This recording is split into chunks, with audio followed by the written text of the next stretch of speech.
Hello, everybody, and welcome back to Stacking the Box College Football Edition. I'm your host, Cody Williams, and I'm not joined by Reed Wallach today. Instead, I'm joined by our wonderful guest host, always willing to come on and give us some picks, Josh Yourish, college sports staff writer for Fansided. Josh, how you doing today, man? I'm doing pretty well. We had a fun weekend of college football, so I'm happy to be back on and break it all down with you. Yeah, man. Have you come down from the highs or maybe the lows of the weekend for you? Because I mean, like that was a thrill ride of a Saturday that we went through. Yeah, it was a wild experience for sure. Staying up till 2:45 on the East Coast here to the end of Miami and Cal, and then turning around the next day because my Steelers, obviously a lightning delay, that went till 1 a.m. So yesterday I was a little bit slow, but today, I've caught back up on the sleep, doing a little better on Tuesday. Yeah, I picked a hell of a week to travel back to the East Coast. I'm normally in the Mountain Time Zone. Wouldn't have been a big issue staying up for Miami and Cal, and I'm a Cowboys fan, so I was on the opposite side of that Sunday night football game. Oh So yeah. so like I was right there with you yesterday. But yeah, it was. I was really wishing I was still in the Mountain Time Zone for all that because it was a lot of late nights. But yeah, like you said, let's dive into some of that chaos because we obviously saw some upsets, some that weren't necessarily upsets, but some big results on Saturday last week in week 6. Not the least of which, and where we're going to start, Alabama Crimson Tide losing in Nashville to the Vanderbilt Commodores. Shouts to our boy Diego Pavia, who was our king. Me and Reed were all about him at New Mexico State last year. Oh, I love Diego too. I love me some Diego too. So I'm on that bandwagon. It's hard not to be, man. He might be like the most unanimous approval rating in college football right now at this point, and for good reason. He's an absolute gamer. I described him on another podcast earlier this week as like a cross between Johnny Football and Ian Book, and I think that's kind of where I've come down on where he is as a player, which that's a vibe. That's a pure vibe that we love to see. But I think you can take away things for Vanderbilt from that game. Like Vanderbilt didn't just, have a bunch of trickery up there. They just beat Alabama on the field. And that kind of leads us into our big topic for the day, which is the concern level with some of these teams that we saw losing on Saturday. So, Josh, I'll start with you and ask you, coming out of this game, what is your concern level with Alabama? Because they follow up beating Georgia and beating them pretty handily, even with the second half comeback, by losing to Vanderbilt. Where are you with this Alabama team? Are you concerned? Are you concerned about their college football playoff chances, or is this just kind of a blip on the radar? I'm torn because I'm not worried, but I'm also a little bit worried. I still love this offense. I think Jalen Milroe, for all of his flaws as like an NFL prospect, he's such a useful college football quarterback because what he can do with his legs and the big playability. And I'm just never going to worry about the offensive side of the football if Kalen DeBoer is your team's head coach.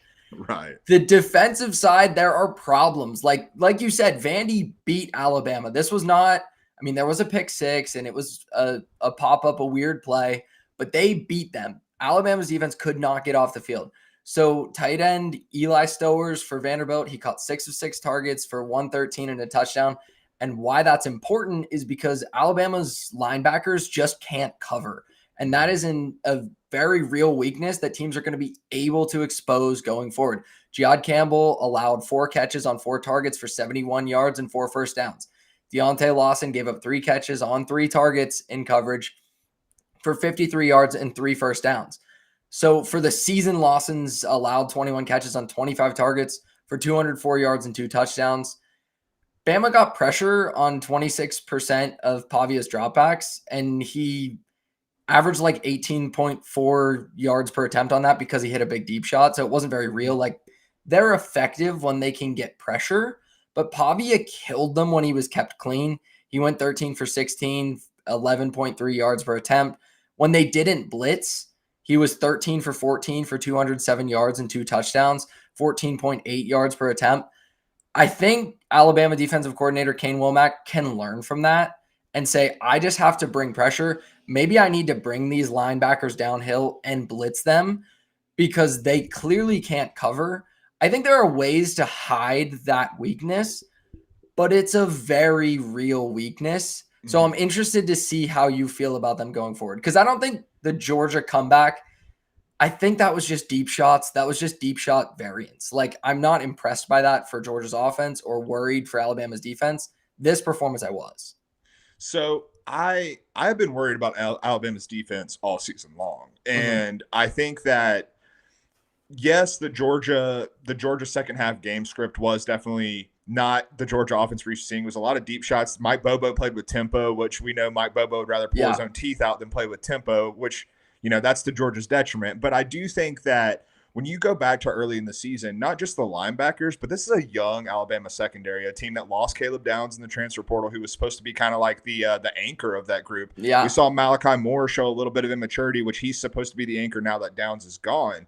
And we saw Western Kentucky have guys running open in the secondary, and they just, they weren't capable of hitting those guys. Now, did I expect Vanderbilt to be the team that would be able to take advantage of that? I certainly didn't. But four Yeah. incompletions is four incompletions on the day, no matter what you think of Diego Pavia.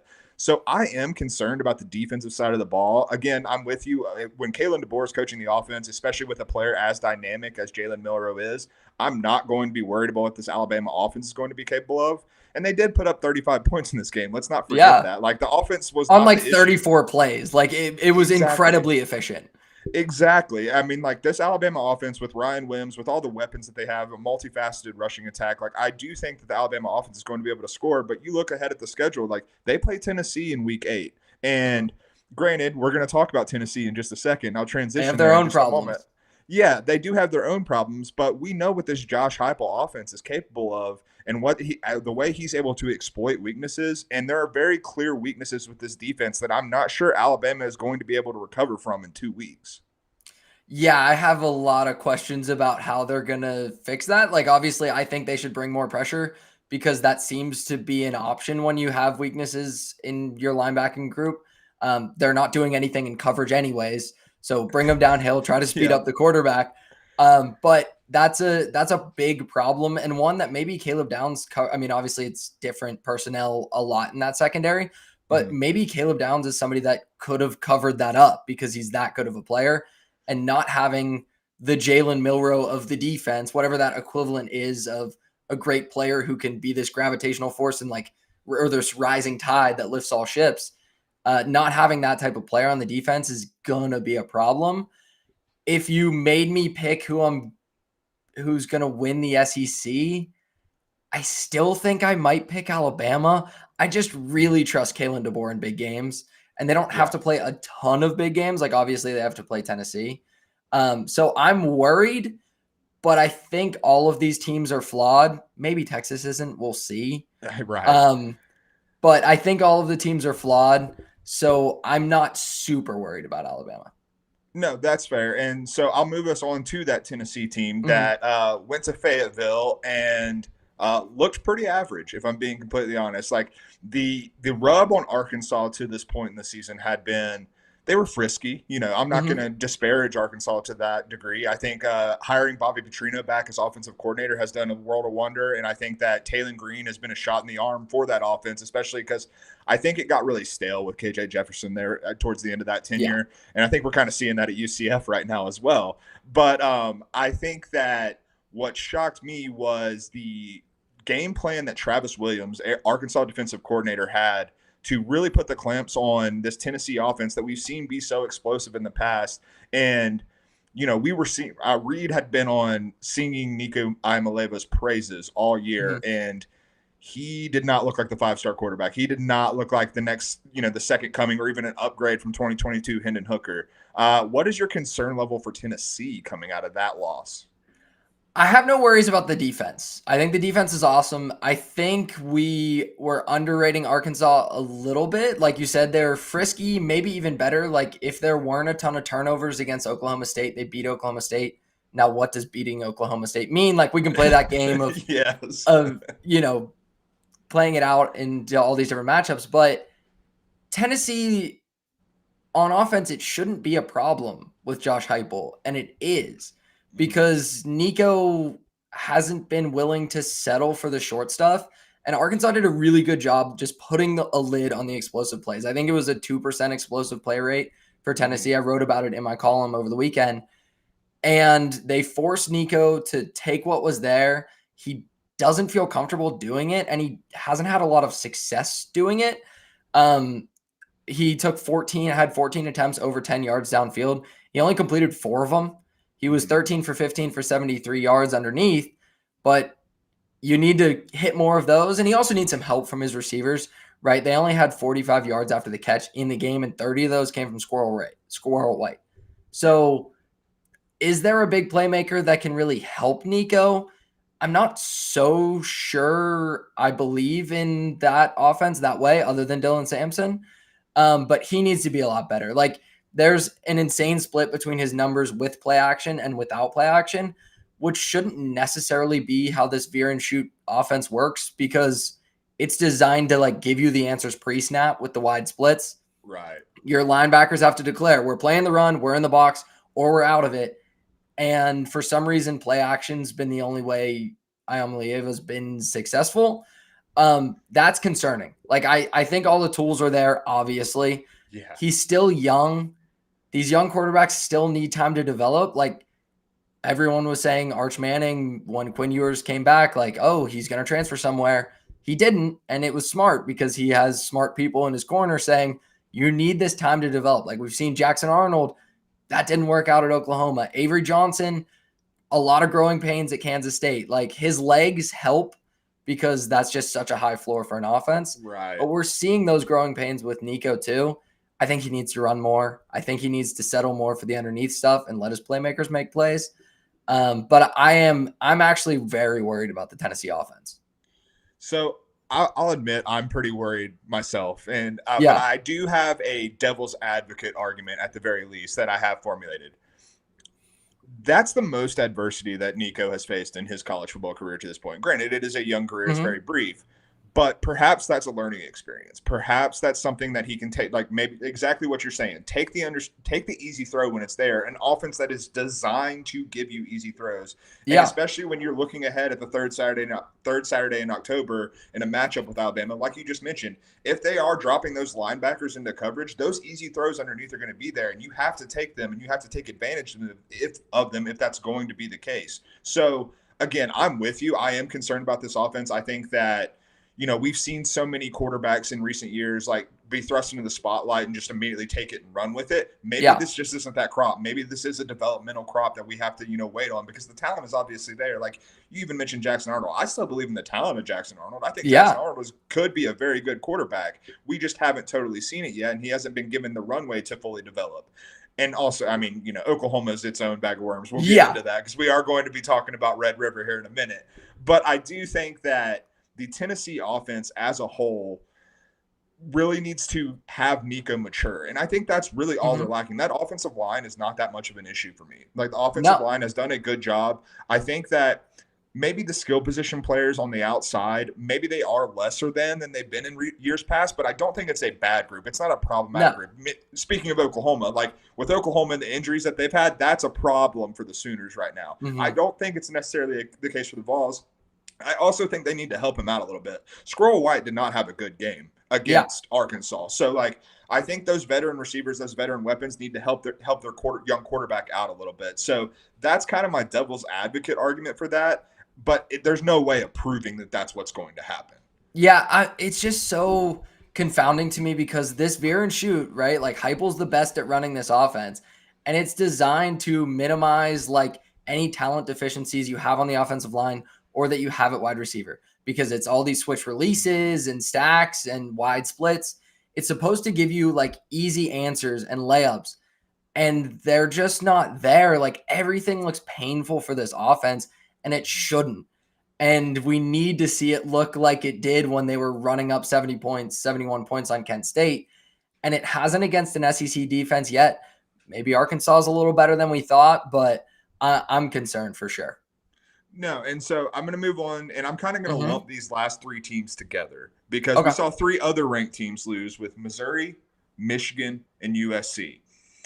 USC is no longer ranked in the AP Top 25. Michigan is, which I will push back on relentlessly because they're not the 24th best team in the country at this point. And then Missouri dropped down to 18 with their first loss of the season. You could argue that they could have dropped further with how badly Texas A&M beat them at Kyle Field on Saturday.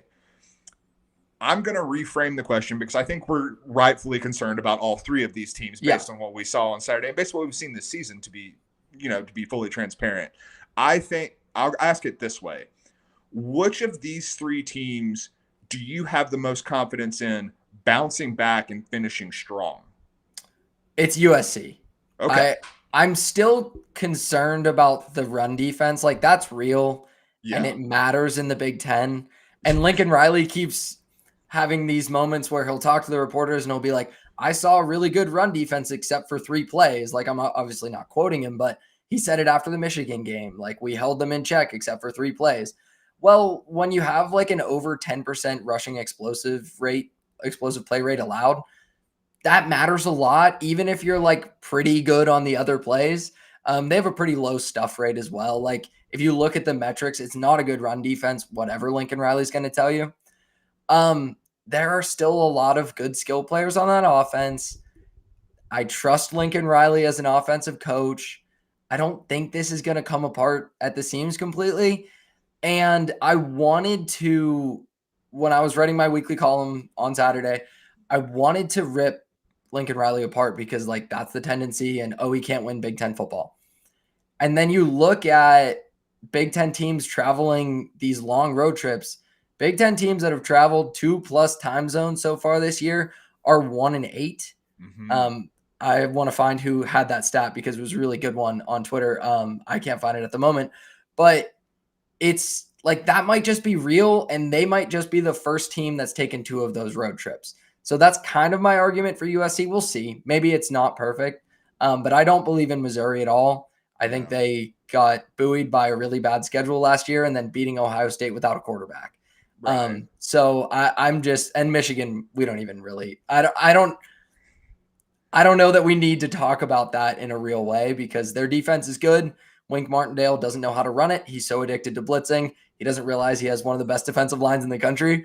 So, like, I don't know what they're doing up there. They'll figure it out. I think Sharon Moore's a good coach. He's been dealt a really bad hand. But I think USC is the most viable potential contender. I'm right there with you. Okay.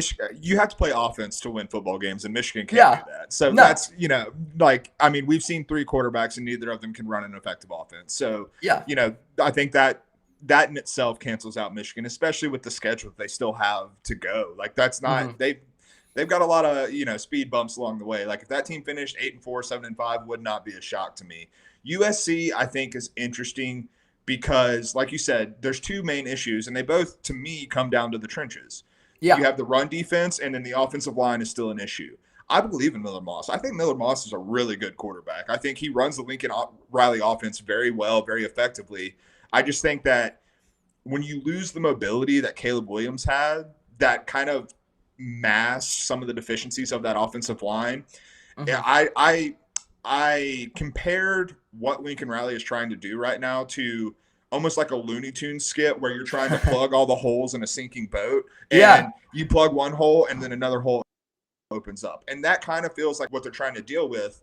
But I like the bones of this team. I think that there are pieces on both sides of the ball where this can work. And, you mentioned the run defense, but the defense as a whole under D'Anton Lynn has improved dramatically. Like, this is it's a better unit. Yeah, exactly. So, like, I think that maybe the run defense is something that will come with time. Maybe it is something that will there. I'm not sure the offensive line is, but if that's your only problem and that's the only problem, the only hole you have to plug in the sinking boat, then that's probably a good thing for USC and something that they can at least work around, especially with the offensive mind that Lincoln Riley is. Yeah, and the funny thing about the analogy is, like, I agree with you. Also, Lincoln built the boat. Mm-hmm. Exactly. Definitely. So he deserves some blame there because it'll just take time to turn this into a Big Ten program. Like, it's going to take time. There's questions about, like, if he can ever do that in the trenches, and I think those are fair to ask. But to this specific team this year, I think of that group, they have the highest ceiling. Yeah, I'm right there with you. Mm-hmm. But that's enough of week 6, man. Yeah. We're moving on to a loaded week 7. But before we do, it's the greatest time of year. Week 7 is indicative of that because we have a loaded slate. But football's back, here to stay till February. And over 1 million fans across 33 states got in the game last year by making picks on Underdog Fantasy. Me personally, I love Underdog. It's easy, and they have so many great picks and options to choose from. I missed on my pick last week. I had Aiden Childs to go over 0.5 or higher than 1 point, or let me rephrase, higher than 0.5 interceptions. He did not throw an interception, which shocked me to my core because Aiden Childs loves throwing the ball to the other team. But we're back in the saddle. This week, I like Ole Miss quarterback Jackson Dart. Longest completion higher than 44.5 yards. He's hit this mark in 5 of 6 games, and he's going up against an LSU defense that their coverage isn't exactly their strength. So I like Jackson Dart this week. Making picks on Underdog is straightforward, and signing up is even easier. Head over to Underdog's simple-to-use mobile app or UnderdogFantasy.com. Sign up with the promo code Stacking the Box, all one word, and Underdog will give you a free pick to use on your first cash pick'em entry, plus up to $1,000 in bonus cash when you deposit. That's Underdog Fantasy, promo code Stacking the Box, again, all one word, to claim your new customer special of a free pick and your deposit offer. Must be 18 and over, 19 and over in Alabama or Nebraska, 19 and over in Colorado for some games, 21 and over in Massachusetts and Arizona, and present in a state where Underdog Fantasy operates. Terms apply. Void in Colorado. Concerned with your play? Call 1-800-GAMBLER or visit ncpgambling.org. In Arizona, call 1-800-NEXT-STEP. That's 1-800-639-8783 or text NEXT STEP to 53342. In New York, call the 24/7 Hope line at 1-877-8-HOPE-NY or text HOPE-NY to 467-369. Underdog Fantasy, it's good stuff. Don't know where Josh has gone. There he is. Oh, he's back with me. Yes, let's go. I was about to say he bailed on me before we can make the pick. So, Josh, when you filled in for me a couple weeks ago, you had a winning record, man. 3-2. Love to see that. Reed and I did not have the best week last week. We both went 2-4 on our picks. Reed did hit his underdog pick again, so that makes it a streak where I think every week this season, or at least all but 1 week, we have hit an underdog pick outright on the money line. He had Syracuse over UNLV. Great pick by him. But one thing that's different for week 7, and one of the reasons we're excited for it, there's a lot of early week action this week, Josh. Mm-hmm. We've got games on Tuesday, Wednesday, Thursday, and Friday. Since we are going live on Tuesday, we're going to kind of push the FIU Liberty game to the side, not really talk about that one too much. But we're going to start our picks with these weekday games. So, Josh, I'll start with you. What weekday game has your attention, and what are you picking on that side? So I'm going to Thursday, and I'm going to take the over in Coastal Carolina versus JMU. That's at 60.5. Coastal Carolina, they lean on the run game a lot, but they get a lot of explosive plays in the passing game, a 19.2% explosive play rate. That's 99th percentile in college football, and the JMU defense is allowing a 10% explosive play rate, which is 12th percentile. So those things match up pretty well. These two teams play with a fairly quick pace, and the over is 4-1 in Coastal Carolina games. So I'm going to take the over there. JMU coming off their first loss of the season to Louisiana Monroe last week. I like this a lot, man. This was one of the games I was looking at. It feels like JMU just wants to get into shootouts. Like that's where they're comfortable. Like and Coastal's obviously very comfortable in that as well. So if nothing else, this is going to be a fun one, especially if it plays out like we're expecting. So I did not pick this game. I'm looking at Friday night, and I'm going with a heavy favorite on the road. UNLV minus 18.5 against Utah State. Utah State might stink, man. They're real bad, and particularly on the defensive side of the ball. They are 126th in defensive success rate against the run and 124th in defensive success rate against the pass. UNLV's passing offense since the change to Haj Malik Williams has actually graded out better than in any game with Matthew Sluka before he, hit the transfer portal amid all that drama. But the other thing with Haj Malik Williams was with his mobility, the run offense has actually looked better. They're averaging more than 6 yards a carry since he took over at quarterback, and that includes even the loss to Syracuse last week. More importantly, I think we're getting a little bit of value with this line because UNLV got, taken down a peg last week with the loss to Syracuse. And more importantly than any of that, as little faith as I have in the Utah State defense, I may have even less faith in Spencer Petras, the quarterback of Utah State. This passing offense is completely putrid. They're 108th in EPA per drop back. UNLV's defense isn't anything to write home about, but I think they're going to have more than enough success to pull away and win by 3 scores in this one. Yeah, UNLV's look good since making the quarterback change. Obviously, the loss to Syracuse, but I think Syracuse is a pretty good team. Like, I don't think that's a bad loss. I don't think that's any reason to stop believing in UNLV. Obviously, it hurts their chances to make the playoff, but I like that pick too, especially Utah State is just not look good on the offensive side of the ball, and the defense is bad. There's nothing good going on. No, and I also think the other thing why this, you mentioned the playoff, I do think that for UNLV, they still have a chance, an outside shot, because their one loss is outside of the Mountain West. Now they're going into Mountain West play. It's time to make a statement, and you want to make a statement in conference if you want to be the G5 champ. So I kind of like for them to come out and make a statement in this one against an opponent that is, pretty easy to make a statement against. Yeah. So we're through the week, and let's go to Saturday, where we have 3 ranked unranked matchups on the week, and they're big ones. They're quite big ones, and that starts at 3:30 Eastern time with, of course, Red River. We've got Texas and Oklahoma facing off. First time facing off as members of the SEC. Right now, Texas is a 14.5-point favorite. It is these two teams have appeared to be on different trajectories going into the SEC. Do you see that changing, or do you see it kind of playing out the way we think it might, or the way the odds makers think it's going to play out? Yeah, I'm taking the favorite in this one. I don't care that it's 14 and a half. I don't care it's over 2 touchdowns. I don't like anything that's happening in Norman right now. You can talk about this being a good defense, and it was impressive against Tennessee. But what does that really mean now? Like, we've seen Tennessee kind of get exposed that defense has some problems. They allowed 22 points against them, and I'm not so sure that this is a very good Oklahoma defense. They allowed 482 yards last week to Auburn, or 2 weeks ago to Auburn. Peyton Thorne threw for 338, 6.4 yards per play. That's Auburn. Like, I don't think Auburn's terrible. They have a lot of talent. Like, that's what Hugh Freeze is good at. He's good at infusing a program with talent. He's not great at a lot of other things. He's not an awesome dude. Doesn't seem like a fun hang, but he can get some 5 stars. He can get you some 5 stars. They have some talent on that offense. But Oklahoma should not be allowing, if Brent Venables' defense is for real, 382 yards to Auburn. And this Texas offense is really good. Like Quinn Ewers or Arch Manning, it looks like it's going to be Quinn. I don't know how much I care. Like, for the bigger games, and it's weird saying this isn't like one of the bigger games, it's Red River. But for the more important games on Texas's schedule, yeah, I'm going to feel a lot better with Quinn out there, the veteran presence. I think he looked ridiculously good against Michigan in that first half. They let their foot off the gas. They could have put up even more.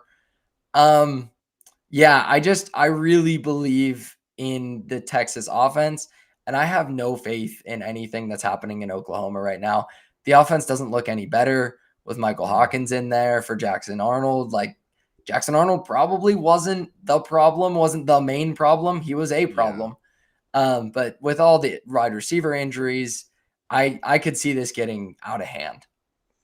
So Jeremiah in the comments seems to disagree with you. He likes OU to throw the ball in a shootout, and he likes them to cover in this one. I got scared of the 14.5 number. I'll be fully transparent with you, because something you mentioned. I think that there is a chance that Texas might not be looking at this as a big game on the schedule, especially with Georgia looming next week. So I think that there is a world where Texas gets a comfortable lead and then just keeps them at arm's length. And so that hook on the 14 scared me away from that. But one thing I am confident in, and I'm disagreeing with Jeremiah on this as well, I don't think Oklahoma's going to be able to score in this one. I'm going Oklahoma team total under 16.5 for this one. I think we see this pretty much the same way in terms of what these teams are capable of. Oh, yeah. Michael Hawkins Jr. he hasn't proven to me that he can throw the football effectively, particularly against a good defense. And Texas is, despite all of their losses, a damn good defense. They're 8th in pass rush grade this season, according to PFF. And they're going up against an OU offensive line that is 86th in pass blocking grade. This offensive line is the biggest problem for me when it comes to the Oklahoma offense. Forget who's playing quarterback. They can't block for whoever's playing. They're also 114th in run block grade. Texas's run defense hasn't been as stout as its pass rush, but it's still top 40 in the country in terms of PFF grade. So I think that when you have that, and then you throw on top of that Texas, which I did not realize until I was looking up the numbers for this game, they are the number 1 graded coverage unit in the country this year. And you mentioned the banged up wide receiver room for Oklahoma. Now you're going up against the best coverage unit in the country. I don't see where Texas or where Oklahoma is going to have the opportunities to move the ball downfield, especially when you look at this Texas offense with Steve Sarkisian at the helm and giving the keys to whoever is at quarterback. They've proven that they can put up big numbers on good defenses. Like you mentioned, Michigan. Michigan is still a very talent-laden defense. They put up 31 on them and didn't even break a sweat doing so. Yeah. So I think that this Oklahoma is going to end up in a negative game script. I think that Oklahoma is going to have to throw the ball, and I just don't have any faith in them to do that. Them getting more than 2 touchdowns in this game just seems really far-fetched to me, so that's why I'm going with the under team total. Yeah, I saw when we obviously put our picks into the doc, and I saw you have that, and I was like, that's a great pick. That's the reason I went to something else, because I'm probably going to end up betting that team total under. I love that bet. I just don't see how Oklahoma is going to be able to move the ball in this one. So we're in lockstep on pretty much everything in this game, except the back door might be open. So that 14.5 number is a little bit scary. I'm just going to trust the Longhorns. Yeah, and Jeremiah says Texas is overrated. So if that is the case, then we will be proven very wrong in this. Yeah. one. But even if Texas is overrated, I think Oklahoma might be overrated as well. So yeah, Oklahoma's incredibly overrated, and people don't think they're very good, and they're still overrated. They're a bad football team. Yeah. So I do think that even if this isn't quote unquote the big game on Texas's schedule, I do think we learn a lot about both of these teams, and the perception of them will change one way or the other coming out of this game. So I'm excited for it. It's Red River. You always got to get excited for Red River, man. It's one of the best rivalries in college football, and now we get a little SEC flavor to it. Speaking of new conference matchups, though, probably the headliner for the week, I think, is pretty safe to say. Ohio State heading to Eugene to face Oregon, number 2 versus number 3. Ohio State is a 3.5 point favorite in this game. The over-under is set at 52.5. Josh, do the Ducks pull off the upset at home, or does Ohio State keep it rolling? So I mentioned the trend of Big Ten teams traveling 2+ time zones, and I don't care about it when it comes to Ohio State. I don't think any trends, any travel applies to this roster. This is probably the most talented team in the country, and I might take the probably away if I trusted Will Howard a little bit more. And that's, if Oregon's going to win this game, it's going to be with their defensive line. Like, their defensive line was ridiculously good against Michigan State on Friday. They're going to be well rested, right? Like, that's playing in their favor. If they can get pressure without blitzing, which is like always what you say, if you can get pressure without blitzing, well, yeah, that's a great thing. But in this case, it's like to the extreme with Will Howard. So I'm going to go through some of these numbers, and this is like Oregon's path to winning, and I don't think it's going to happen. Will Howard has only been pressured on 15.3% of his dropbacks, but on those dropbacks, he has a 2.1 yards per attempt. He's 5 for 16 for 34 yards with an interception. So if Ohio State can block, it'll win, because Will Howard is 10.6 yards per attempt when kept clean, 12 touchdowns, 2 interceptions. And versus the blitz, Howard is actually averaging 11.9 yards per attempt, 8 touchdowns, 1 interception. So you can't blitz him, but if you can get home, it seems like you can rattle Will Howard. I think he's just going to take off and use his legs. That's why they got him instead of Kyle McCord, because McCord was terrible against pressure too. He didn't have that outlet, right? That pressure release of, I'm just going to scramble. He also didn't have Jeremiah Smith. He had Marvin Harrison Jr. That's pretty much a wash at this point, which is an absurd thing to say. Absolutely. It's pretty much a wash. Like, Jeremiah Smith is so good. He is probably the best receiver in the country, which is a crazy thing to say because he's a freshman. I just think there's way too much talent. Quinshon Judkins, Travion Henderson in that backfield. Oregon's looked a lot better since their early season struggles. They've started running the ball. Jordan James was really good last week. I think there are levels to this. And in the Big Ten, it's Ohio State and then everybody else. So I lean with you, and I'm not scared of the 3.5 number. I think if Ohio State wins this, they win this, not with huge margin, but with some margin, because I just think they are, like, I agree with you. I think there are levels to this, and I think Ohio State is separating itself. I'm going with Ohio State in the first half -1.5. And the main key when I'm looking at this is I would echo everything you just said, but I also think when you look at those Will Howard numbers, I think one of the things that stands out to me, Ohio State and Chip Kelly have not shown a damn thing on offense to this point No. in the season. They have had the luxury of riding on cruise control this entire time. Oregon thought they were going to have that luxury, but early in the season they did not, because this team has not come out with the same firepower that we saw last year. I think Dillon Gabriel, and me saying this, I'm probably the world's biggest number one Bo Nix hater in the entire world. I think Dillon Gabriel is a downgrade from Bo Nix. I might be number 2, and I agree. Yeah, I'm completely on the same page with you. Yeah, so like I think that everything in this Oregon offense with Will Stein and Kenny Dillingham before him was set up to be advantageous to the quarterback, and Dillon Gabriel has not shown the ability to fully take advantage of that. And I also think that the weaponry on the outside is just not what it was. Like Evan Stewart has not in his entire career played like the 5-star prospect that he was billed to be.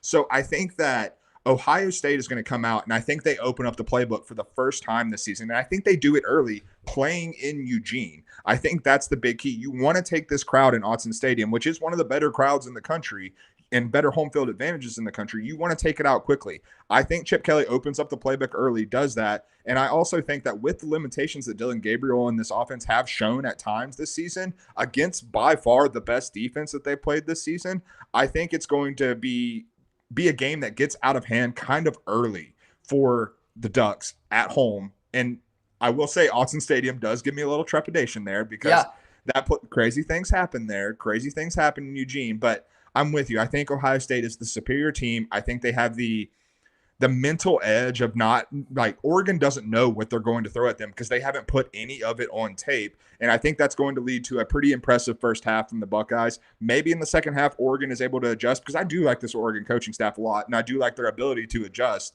But I still think your number at 3.5, I think that's a good number to still get Ohio State at. And I have more confidence in Ohio State really making a statement this first half. I love that, because I think it's something we overlooked in the Alabama-Georgia situation, because Georgia was tested against Kentucky. They had to show their stuff, and we know what Mike Bobo's stuff is. So, like, there's not some big reveal that was coming. But Kalen DeBoer didn't have to show anything. And even in the first half, at halftime, when Holly Rowe went up to Kirby Smart and said what happened, essentially, when he was down 30, whatever, and he was like, they came out in a bunch of empty sets, and we weren't ready for that. And he just admitted, like, we hadn't seen them do that, and it completely stumped us. We weren't ready. And then in the second half, they were a lot better, because they could protect the edges and they could prevent some of that Milroe running game. We don't have to relitigate that game. But I think it could be a similar situation. I really like that point. It's something I hadn't thought about as much. And then to the Dillon Gabriel point, I'm completely in agreement. We're agreeing too much. That might be the problem with me coming on guest hosting. I'm not giving you enough pushback.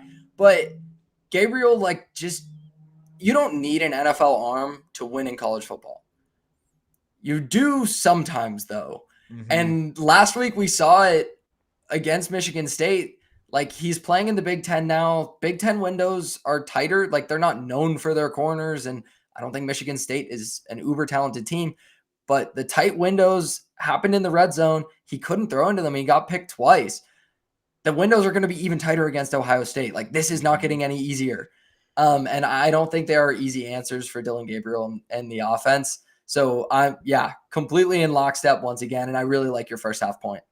No, and I think the other thing with Dillon Gabriel, and I think it's something we do tend to forget about sometimes, and maybe I'm overrating it, but he's left-handed. And like, I don't hate all left-handed quarterbacks, but like this isn't a lefty bias or anything like that. But I do think like it does change the dynamics of an offense. Like, you have to, if you're an offensive coordinator, you have to adjust your offense. Will Stein has never coached a left-handed quarterback, and so you're having to deal with that. And the other thing, I believe he did it, Frank Harris at UTSA. Am I wrong? Oh, no, you're right. I apologize. Thank you. For I didn't mean, there's the disagreement. I can give you some pushback on that. That's only because I wrote a big piece about Dillon Gabriel this summer and like watched an interview of Will Stein talking about that. That's the only reason I have. No, I frankly forgot Will Stein came from UTSA. That's what I was forgetting in that conversation. But the other thing, Dillon Gabriel is diminutive. Bo Nix, for all his faults, he's not a diminutive guy. He's a big guy. He's a big strapping young man. But like Dylan Gabriel, not so much. And when Ohio State is going to get pressure on them, because the Oregon offensive line, I still don't trust either. Those are some big boys that are coming in there. So you have those tight windows and you have big guys on a small quarterback. Those windows are going to look even smaller for him in the pocket. So like, I do have a lot of concern about what Dylan Gabriel is going to look like in this game. Yeah, I think we agree. I think that Oregon offense gets exposed a little bit and it'll be an Ohio State win. It feels like this weekend's going to be about some separation with like teams like Texas proving it, team like Ohio State proving it. Okay, now we know who like the bona fide teams are. You just set me up for a beautiful segue into our next game, because these are two teams that need to separate themselves as Ole Miss goes on the road to Tiger Stadium to face the LSU Tigers. Ole Miss is favored by 3.5, depending on where you look. Total is set at 63.5. Ole Miss bounced back from their loss to Kentucky, pretty much handled South Carolina. Sorry, producer Joanne, our resident Gamecocks fan. And then LSU, after the season opening loss to USC, has not lost another game, but I wouldn't say that they've looked particularly impressive. But these are still two teams that are still very much in the college football playoff mix, and this is a game that could very well be a college football playoff elimination game. So, Josh, who do you like in this one? Yeah, I love these college football playoff elimination games. Some people were saying with the 12-team playoff, like the regular season wasn't going to matter. We're getting these fun ones that this game matters a lot more. I'm taking the over. It's kind of a cop-out. I think Ole Miss will win. These are not the same two teams that played a shootout last season with Jaden Daniels going crazy and Jackson Dart going crazy. But I think we can get a similar situation. I don't believe in this LSU defense at all. Like they brought Blake Baker, the defensive coordinator from Missouri, over. Missouri's defense got worse and LSU's defense didn't get any better. So I'm not sure if that's about the cook in the kitchen or the ingredients coming in or what, but it's just not fixed. Last week, Ole Miss like dominated South Carolina with Jackson Dart completing 14 passes. That's not going to happen again. Jackson Dart was my preseason Heisman pick. I still think he's a very good quarterback. I think this offense will get back on track. You said you liked him longest completion in the underdog read. Ole Miss's offensive weakness is late down success, right? Their late down success rate is 45.5%, which is 52nd percentile. That doesn't sound terrible, but when you're an elite offense, it kind of is. Yeah. And Kentucky exposed that because they slowed them down. Kentucky's defensive line is really good with Deion Walker. They slowed them down on early downs. So Ole Miss's average third down distance against Kentucky was 7.79 yards. And on early downs, Ole Miss had a negative 0.8 EPA per play in that game. LSU is 120th in early down EPA per play allowed. They're not good on early downs. They're not really good on any downs, but they're not going to expose the weakness in this Ole Miss defense. Both are top 45 in plays per game, so this game could get a quick pace to it. I like the Ole Miss defense. I don't love it. And I think LSU with Garrett Nussmeier, they're going to be able to move the ball if he doesn't turn over the ball like he did against South Carolina. And that game still got out of hand, even with the turnovers. So I think we're going to have a high-scoring one. I will push back a little bit on this. Okay. I think that I don't think LSU wants it. I don't think Ole Miss wants it to be that type of game. I think LSU definitely does, because I think that's the type of game they have to play to win. I think Ole Miss is capable of maybe slowing the pace down a little bit. And I'm going with Ole Miss as the favorite, even on the road, -3. I found a -3. You can go check. I believe it's on DraftKings. So, but I think that Ole Miss impressed me with what they did against South Carolina last week, because in a lot of ways, South Carolina is a carbon copy of what Kentucky is capable of doing. They have a great defensive front. They have a mobile quarterback, and they have the ability to attack an Ole Miss Ole Miss offensive line that is banged up and thin. So the fact that they got up off the mat and handled that game very heartily in a 27-3 victory, that told me a lot about Lane Kiffin's team right now. And I think that LSU, their defense, I don't have the same faith in that defensive front to attack that weakness for them. Mm-hmm.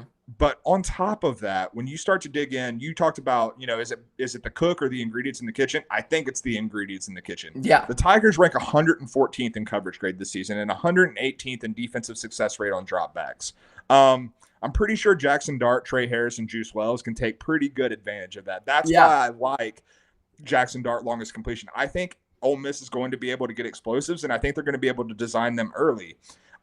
I'm with you. I do agree that I like this Ole Miss defense. I think I like the pieces more than I do the product with this Ole Miss defense a little bit better. But I think that defense, when you like the pieces, I think it is capable, like we saw last week against South Carolina, even though South Carolina is by far a worse offense than LSU. I think that Ole Miss showed that they are more than capable and more than happy with keeping a team, getting a lead on a team, and then keeping them at arm's length. And I think they can do that against this LSU team. I think that LSU has not been able to keep any bullets in the chamber like we talked about with Ohio State being able to. Yeah. We've seen everything LSU has to offer. We know what they're going to do.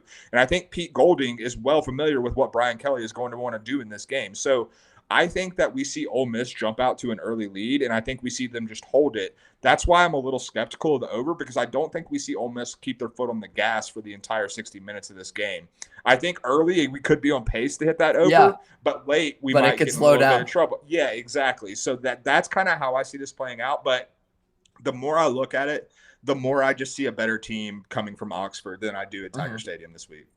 Yeah, I agree with that. Like, my pick in this game is Ole Miss to win. It's not that 3 points scares me off of that necessarily. Yeah. But I still have questions about the Ole Miss defense. Like you said, there are some really talented players. Walter Nolan wrecked the game for South Carolina. And like you said, Ole Miss's offensive line was very good against South Carolina. So, like, this is a team that's coming together even after a hiccup against Kentucky. I was worried that they might even drop that game and it would just kind of fall apart. Lane Kiffin's holding it together. I don't know. I think there's a lot of talent on that LSU offense. They don't really have a running game. Yeah. I like Garrett Nussmeier. I'm just maybe still holding on to some preconceived notions about the LSU offense with Nussmeier and some talented receivers and Lacey. I can see your path as well, that this thing's going to slow down, but I'm maybe hoping for a fun over because we had such a fun one last year. So I'm with you there. I'm a big Garrett Nussmeier fan too as well. Like he was my dark horse pick to win the Heisman coming into the season. I love Garrett Nussmeier. I think he's going to play on Sundays, and I think he's going to play well on Sundays eventually. Like, he's a dude, and a dude to not discredit because of what this LSU roster is. But the other thing I would say when it comes to the Ole Miss defense and what this LSU offense is going to be capable of, one of the sneaky things I noticed when kind of digging into the numbers, the interior of this LSU offensive line, particularly on the right side and at center, has been a problem. And if you line Walter Nolan up there, he's going to generate some pressure up the middle. And for as much as I like Garrett Nussmeier, he is not a mobile human being. No. So that could cause some problems. And then the other thing, Kyron Lacey, I have no problem. Like, Kyron Lacey's a great football player, and I love him on the outside.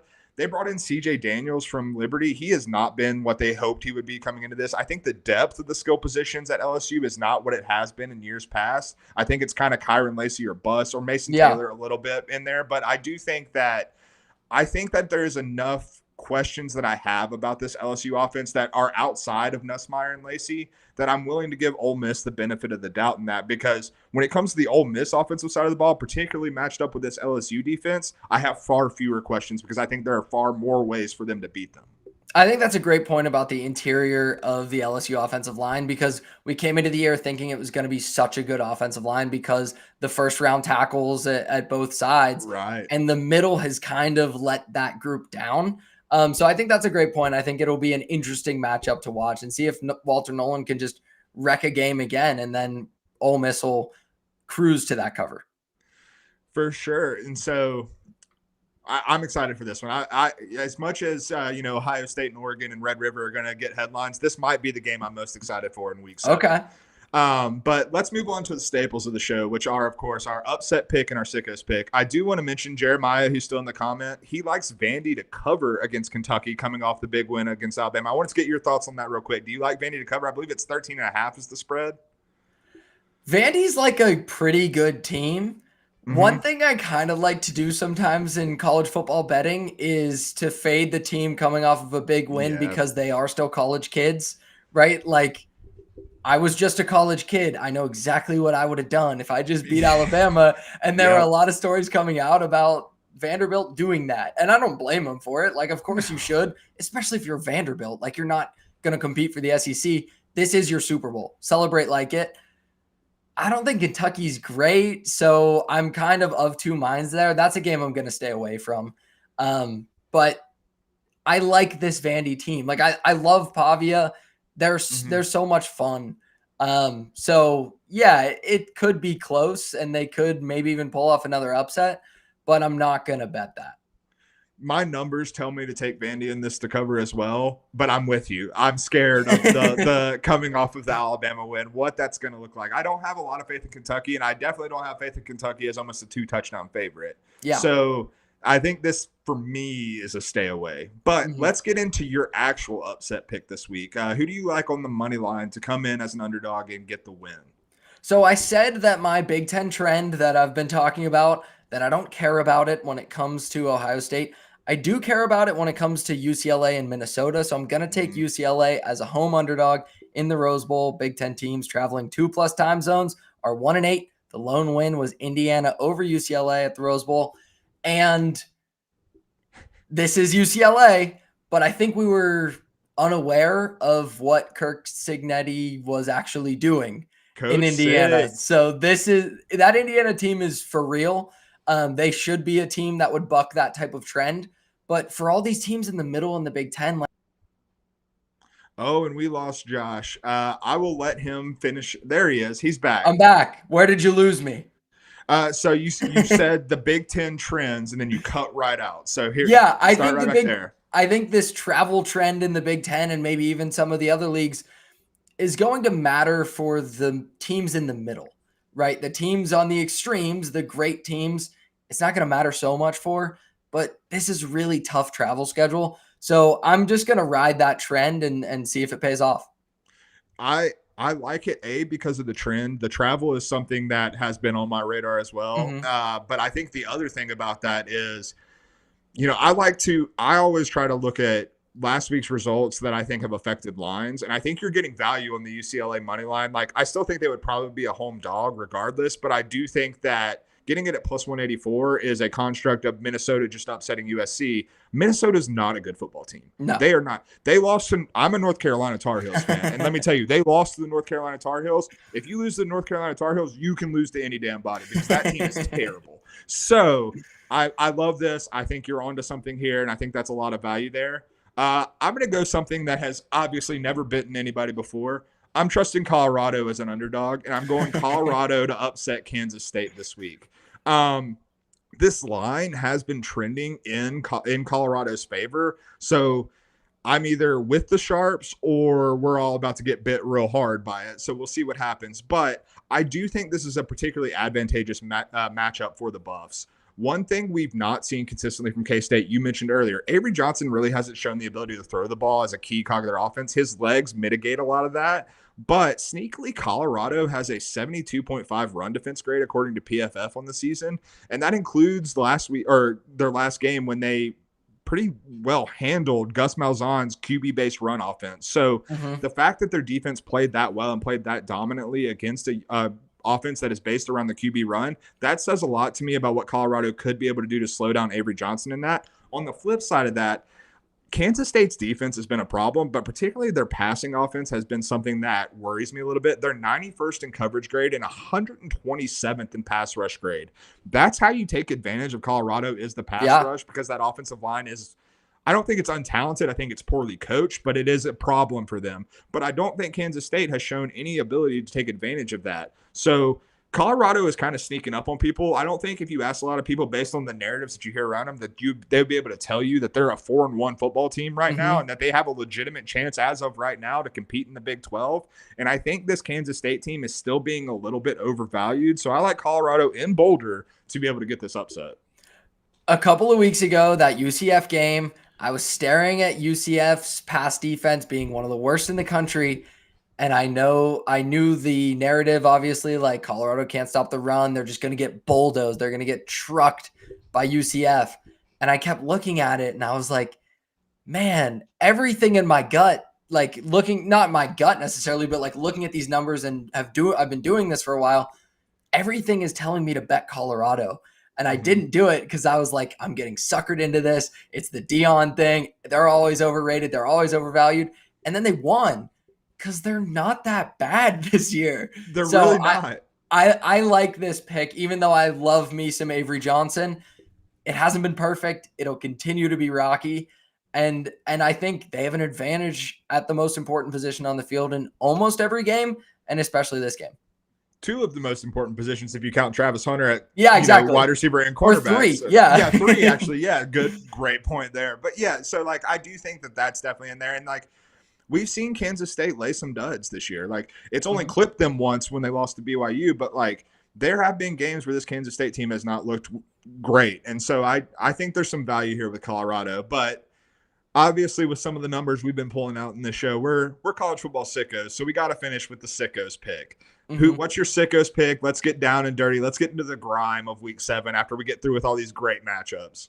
It's not super grimy because this is a team that was in a power conference last year, right? But I'm going to take the over in Washington State at Fresno State. I just really like this one. This was one that jumped out to me. Washington State is playing incredibly fast, 78 plays per game. That's what they want to do with Mateer at quarterback. And they're 119th in yards per play allowed. Like that's the perfect recipe for a little shootout. So let's have one in the Mountain West, sort of the Mountain West.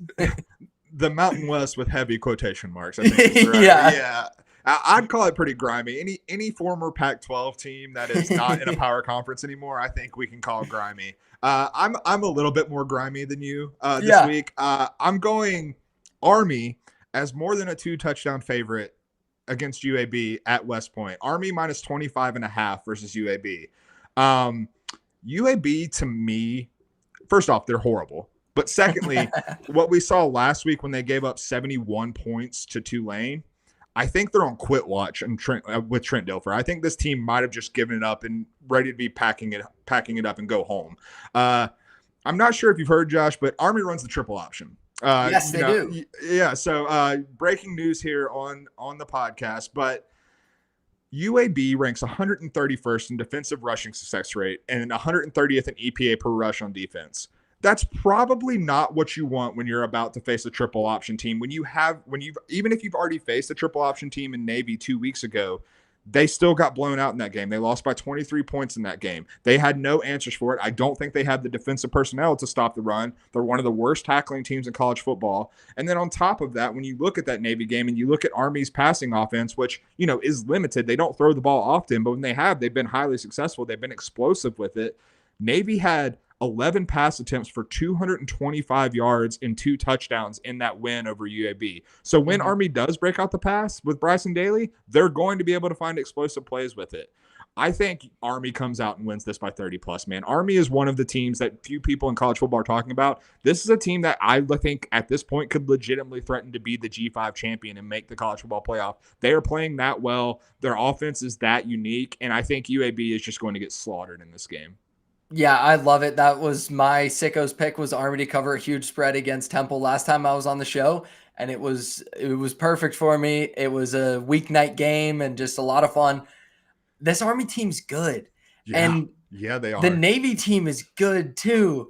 And there might be something to like not having recruits who could leave in the transfer portal and having like people that are actually enlisting. And obviously that's not a transferable model, but it might be these service academies might be in a good spot in the new world because they have so much continuity.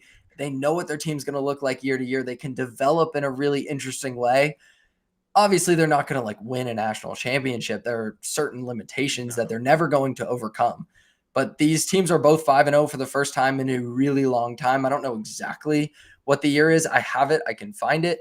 But these are really good teams. First time since 1943. So that's a while ago. Yeah. I think there's something to it. Not that that's specific to this game, but it's something interesting to bring up. Like Army and Navy might be for real as a G5 contender going forward because they're just going to have so much continuity. Yeah, someone should probably tell Troy Taylor in Colorado Springs about this because Air Force doesn't look good at all right now. But, Yeah, that's true. but That's the I'm with you on exception Army to that Navy. trend. Yeah, no, absolutely. And I think that the fact that we're seeing Army and Navy in these games with these large spreads kind of tells you what we're doing. Because I think, like, I've always looked at these service academies, and when they're playing like Power Four competition who does not have another triple option team on their schedule, I've always liked them as big dogs because they're going to slow the pace down and they're going to be able to cover that. But these teams are good enough to where I'm very comfortable taking them with as a big favorite, and that's kind of the transition that we're seeing with these two teams right now. Yeah, it's a different Army and Navy. That game could be significant, and that'd be really fun for a little end of season great Army Navy game that actually matters somewhat in the landscape. My fansided.com colleague John Bueller has thrown out the idea of them playing for the AAC championship and then playing the next week in the Army Navy game. So that'd be quite a that would be fantastic. Yeah, absolutely.